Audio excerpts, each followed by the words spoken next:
Donc voilà, on parlait de la fabrication du papier bleu utilisé au XVIIIe siècle par les pastellistes. Je vous ai parlé de la forme à papier pour fabriquer le papier à la main. Donc voilà, une forme, ça ressemble à ça. On a cet élément constitué d'un cadre en bois et d'un tamis métallique sur lequel éventuellement est fixé ce qu'on appelle un filigrane. Ça, c'est la marque du papetier. C'est des petits fils de métal qui vont imprimer un dessin dans la feuille de papier fabriquée. Donc on plonge ce tamis dans une grande cuve qui contient de la pâte à papier, donc des fibres de cellulose, de chiffon, etc. Les fibres vont s'agglutiner au centre, l'eau va passer à travers, va s'écouler à travers le tamis métallique, et puis les papetiers vont enlever ce qu'on appelle la couverte, et la feuille est alors ici, et on bascule le tamis sur des feutres. On appuie, on fait un petit mouvement comme ça, rapide, et on démoule la feuille. On en dépose comme ça un certain nombre, de façon à créer ce qu'on appelle une porce d'une centaine de feuilles. On presse très fort avec une grosse presse, il y a plein d'eau qui s'écoule. Et puis après, on va prendre les feuilles une par une, on va les mettre à sécher sur une corde. Et puis après, soit c'est du papier d'emballage, et donc c'est prêt à l'emploi, soit c'est du papier qui est plutôt destiné à l'écriture. Et dans ce cas-là, il faut déposer une couche de colle à la surface du papier pour que l'encre ne fuse pas dans le papier et ne bave pas. Sinon, en fait, on obtient du buvard. Un buvard, c'est un papier qui n'est pas encollé. Voilà, donc ça, c'est la fabrication du papier bleu. Donc, je vous ai parlé qu'il y avait des petites lignes tout à l'heure, quand on a regardé le pastel, des petites lignes très fines, et puis d'autres lignes plus espacées. En fait, les petites lignes correspondent à des petits fils qui sont tendus comme ça, dans ce sens-là, sur la forme à papier. Et ces petits fils métalliques sont cousus sur des éléments en bois qui se trouvent en dessous, qui viennent les soutenir. Donc ça, c'est ce qu'on appelle un pontuseau. Donc le fait que ça soit cousu dessus, ça va aussi laisser une empreinte dans le papier. Donc on a des petites lignes très serrées dans ce sens-là, puis des lignes plus espacées dans ce sens-là qui correspondent au pontuseau. Si on imagine le papier maintenant vu à travers une loupe, on va prendre cet exemple-là, cette feuille-là, que le papetier, le papetier de Puy-Moyen m'a donné pour expliquer aux malvoyants la différence entre un papier dit vélin, comme on utilise actuellement, le papier classiquement qu'on trouve actuellement, c'est du papier vélin qui est tout lisse, où on ne trouve pas ces petits traits en relief. Voilà, il m'a donné cette feuille-là pour expliquer aux malvoyants ce qu'était la différence entre un papier vélin et un papier verger. Donc ici, on retrouve un petit réseau de lignes très très serrées, et puis des lignes beaucoup plus espacées, qui sont les fils de chaînette, en fait. Donc là, pour des malvoyants, puisqu'on a fait des visites pour des malvoyants dans le cadre de l'exposition Perronneau l'année dernière, ça me permettait de leur faire ressentir tout le grain du papier et toute la différence qu'il y a entre un papier vélin et un papier verger, et puis surtout l'utilisation par Perronneau de papier ou de parchemin.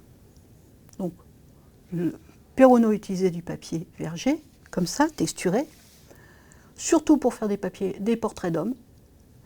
Et pour des portraits de femmes, très souvent, ils préféraient utiliser le parchemin. Alors, le parchemin, c'est très différent. Le parchemin, c'est de la peau animale. Là, on en a plusieurs sortes. Ça peut être de la vache, du mouton, de la chèvre, toutes sortes de choses. C'est une peau animale, donc on voit bien qu'en haut, là, il y a la tête, et puis il y a les pattes de chaque côté. Il y a un côté différent, il y a le côté poil et le côté chair.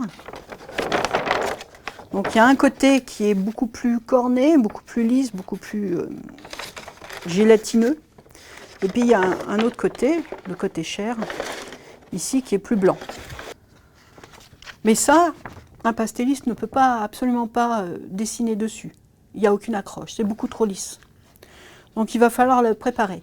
Puis ce qu'on voit aussi, c'est que le parchemin, c'est très très réactif. Si on le laisse tout seul, il va s'enrouler, il va se déformer. Donc les pastellistes avaient besoin, pour travailler, de fixer le parchemin sur un châssis.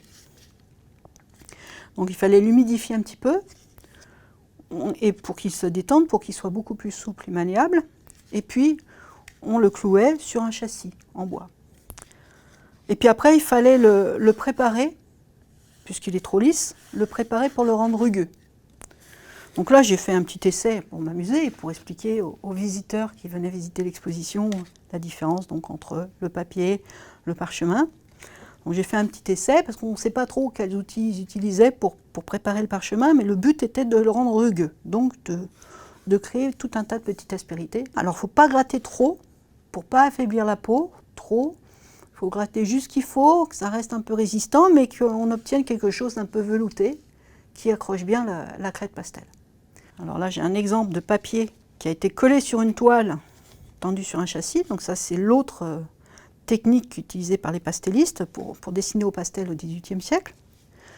Principalement, les pastellistes utilisaient ces deux supports-là. Donc, Perronneau utilisait plutôt le papier verger avec ses trames relativement affirmées, linéaires, pour des portraits d'hommes. Et puis, le symbole de la femme, c'est plutôt la douceur, quelque chose de plus doux. Donc, le parchemin était mieux parce qu'on n'a pas cette trame. On a quelque chose qui permet de faire des estompes beaucoup plus douces. Et donc, voilà. Donc, Perronneau utilisait principalement le parchemin pour faire des portraits de femmes et le papier pour les portraits d'hommes. L'autre intérêt du parchemin, par rapport au papier, c'est qu'il est très blanc. Donc, il va mieux renvoyer la lumière. Et puis, pour faire un visage de femme qu'on voulait très blanc, puisqu'à l'époque, c'était très malvenu pour les femmes d'être trop bronzées, d'avoir la peau trop colorée, le parchemin était beaucoup plus pratique, puisque tout de suite, on avait un support bien blanc qui renvoyait parfaitement la lumière. Et chez Perronneau, on voit bien ces portraits d'hommes au visage beaucoup plus coloré, aux joues plus ronds, plus rouges, et puis des portraits de femmes beaucoup plus délicats, plus souples, avec des traits plus estompés, et avec la peau très très blanche, qui est rendue par le parchemin.